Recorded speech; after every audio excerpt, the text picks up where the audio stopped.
આજની માલમાં બોલાવવાનું કારણ એટલું જ કે આજ પિંગળગઢની પ્રજા કઈ રીતે વ્યવહાર કરી રહી છે.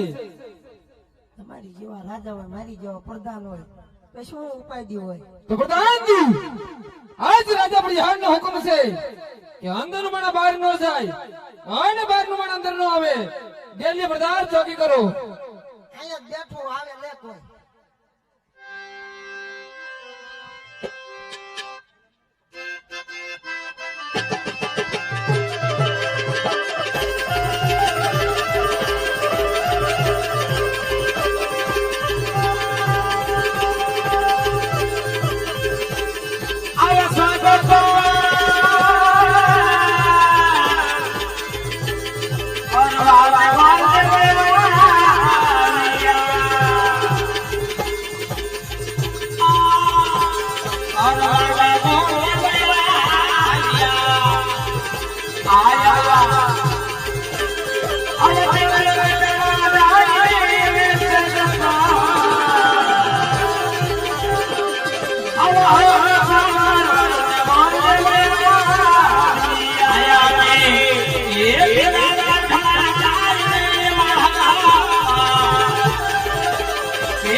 સામે રજવાડું છે, કોઈ રાજા રાજ કરે છે તો લાઈયા રજવાડાની અંદર જાઉં અને પૂછું કયું નગર છે ને કોણ રાજા રાજ કરે છે.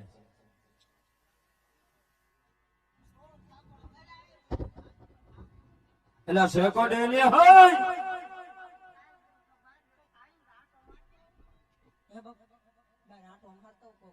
બોલો ડેલો તોડ નાખશે. માજા પૈસા નો નખાયો હે બાપુ.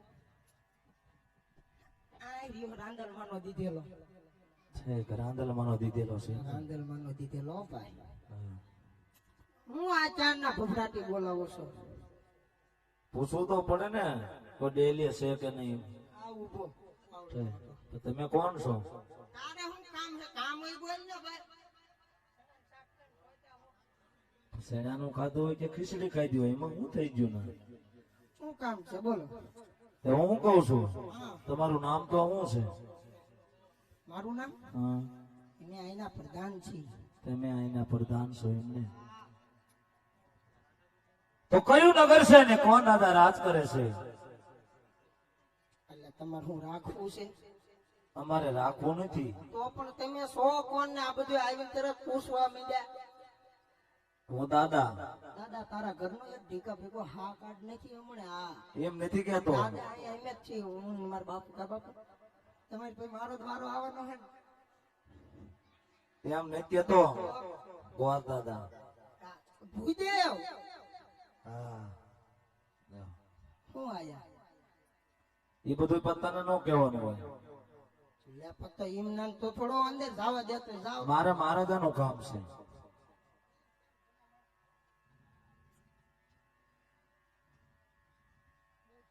મારે મહારાજાનું કામ છે. એટલે પણ ઈ ન હોય તેથી હું સંભાળું છું. પણ તેનાથી છે ને તો પૂછતા હો કે ગોર દાદા મળવા માંગે છે. એટલે આરામ નિંદ્રામાં છે. રોદા ખાઈ ખાઈ થાકી ગયા હી તે. આ તે જગાડો પૂછતા તો આવો. બાપુ કયું નગર છે? કોણ રાજા રાજ કરે?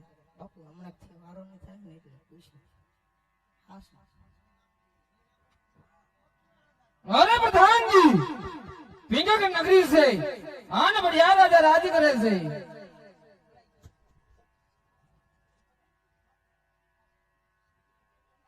પિંગલગઢ નગરી છે ને રાજા રેઢિયા રાજ કરે.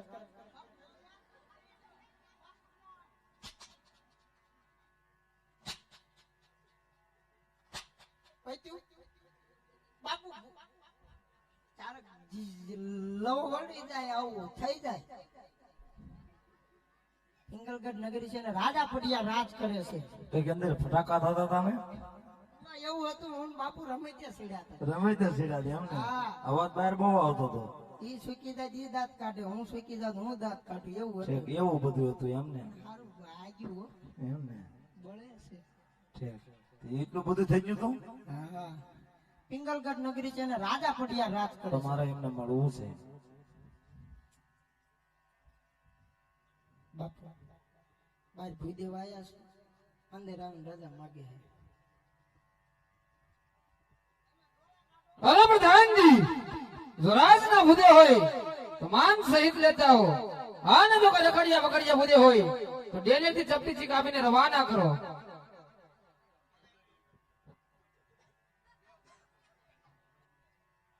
રાજના શોખ રખડતા છો ઈ કો પેલા. આમાં જો તો મારા ધરણ જો ને તારા ધરણ જો કાલે ચીંધી જા. હે અરે એમ કેમ ખબર પડે તમે રાજના શોખ રખડતા? સામે ખૂણા ઉપર કપડા બદલાવીને આવતા રહ્યા હોય, કેમ? મને જો મને ખબર હે તમે કપડા બદલાવીને જ આયા છે. અરે રાજનો ગોર શું હા રાજના ગોળ છે ની વળી તાજે તાજે આવા દો. માન સહિત ભૂદેવને અંદર લેતા હો.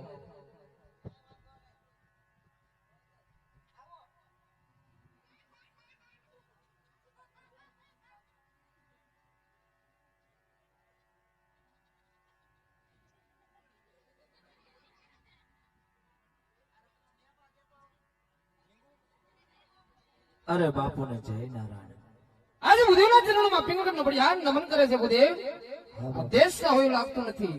કોઈ પ્રદેશથી આવો છો તો આમ કઈ તરફથી આવો છો ને આમ કઈ તરફ જઈ રહ્યા છો. આજે મારી પિંગળગઢ નગરની માલપા મહેમાનગતિ કરવાનું કારણ શું છે ભૂદેવ? અરે બાપુ એ આવું છું તો પોકણગઢ થી ને આ સુધી આવ્યો છું અરે ભૂદેવ, કદાચ તમને ખબર નહીં હોય કે પોકરગઢના રાજા અજમલ સાથે મારે 20 વર્ષથી વેર ચાલ્યા આવે છે. રજવાડાનું નામ મારા રજની માલપા લેવાતું નથી. આ ભૂદેવના સંતાન છો એટલા માટે જવા દઉં છું. તો પોકરગઢથી કોઈ બીજો હોત તો આપણિયાર તરથી મને અલગ કરી ઘટના કાંગરે ટીંગાડી દે.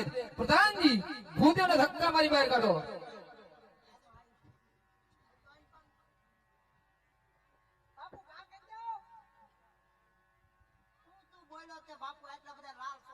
હજી તું કઈ બોલ્યો નથી. મેં ખાલી એમ કીધું પોકણગઢ થી આવું છું. શું વળે છે સગડી ઉપર ઓનલાઈન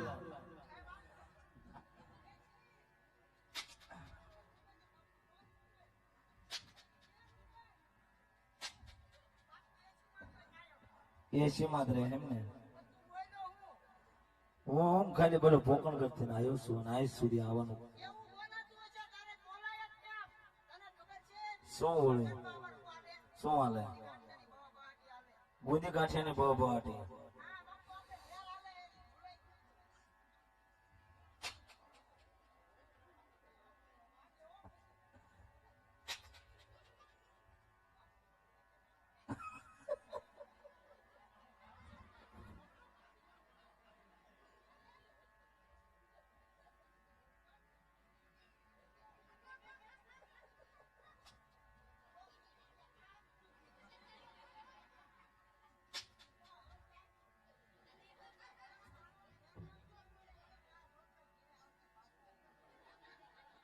કોકના જોવાન છોકરા મારી નાખશે કા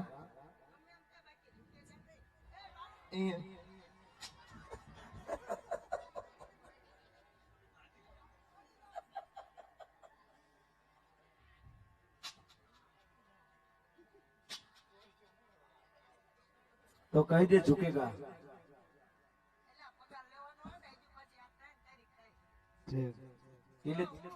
કેટલી તારીખે પગાર થાય? ઠીક 3 મહિનાનો જમા છે એમને.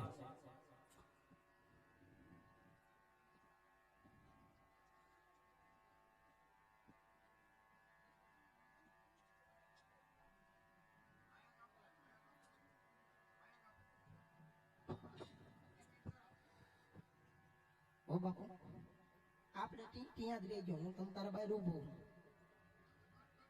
2 મહિનાનો બાકી બાપુ હારે વાત કરી લીધી. 2 મહિનાનો બાકી આજે છે. છે આ મહિને પાકું આ મહિને પાકું. પાકું પાકું. પણ તો હવે ભાઈબંધ તમે જે રસ્તે આયા હા ઈ રસ્તે રવાના થાવ. કેમ કે થાય આપણે? અરે પ્રધાનજી કદાચ આ કે હામું તો જો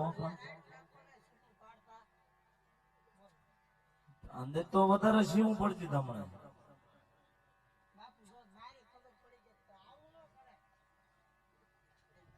આવું ન કરે. હજુ એકદમ મારે બાપુને મળવું છે પછી ઈ મને કાઢી મૂકે તો મારે ક્યાં જાવું? આંખો કેમ એમ થાય આંખો આમ કેમ વહી જાય છે ઠીક. બોલવા મનો.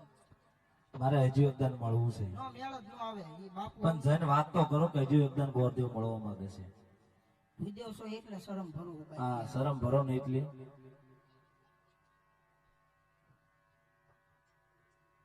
બાપુ બાર વિદેશ ખાડો કકળાટ કરે છે. એક આવા દો. એક વાર હું તમારી ગાય, હું તમારો કૂતરો બસ મારી